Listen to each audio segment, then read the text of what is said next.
जय हो भोजपुरिया समाज के सनबानी दे वो लोग तो दोस्तों पावर स्टार पवन सिंह का बॉलीवुड का एकदम ब्लास्ट गाना ब्लॉकबस्टर हिट गाना आप सभी के बीच में आया जिस गाने का नाम था करंट। दोस्तों साथ में दोस्तों कल पावर स्टार पवन सिंह ने और अपने दर्शकों के बीच में एक और बहुत बड़ी खुशी जाहिर किया, क्योंकि दोस्तों पावर स्टार पवन सिंह का वर्ल्ड वाइड रिकॉर्ड चैनल के माध्यम से एक गाना आया था जिस गाने का बोल था छलका था हमरो जवनिया।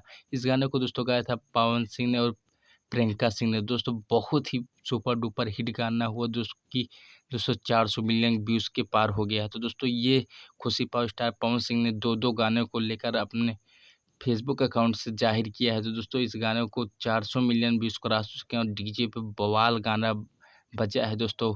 तो दोस्तों बहुत ही खुशी की बात है। जितने भी पावर स्टार पवन सिंह के इस गाने को और ज़्यादा से ज़्यादा शेयर करें, प्यार और आशीर्वाद दें। दोस्तों मैं मिलता हूँ नई वीडियो दोस्तों। जितने भी पावर स्टार पवन सिंह के हैं भोजपुरी म्यूजिक चैनल को सब्सक्राइब कर लीजिएगा, क्योंकि पावर स्टार से जुड़ी हर खबर सबसे पहले आपको इस चैनल पर मिलेगी।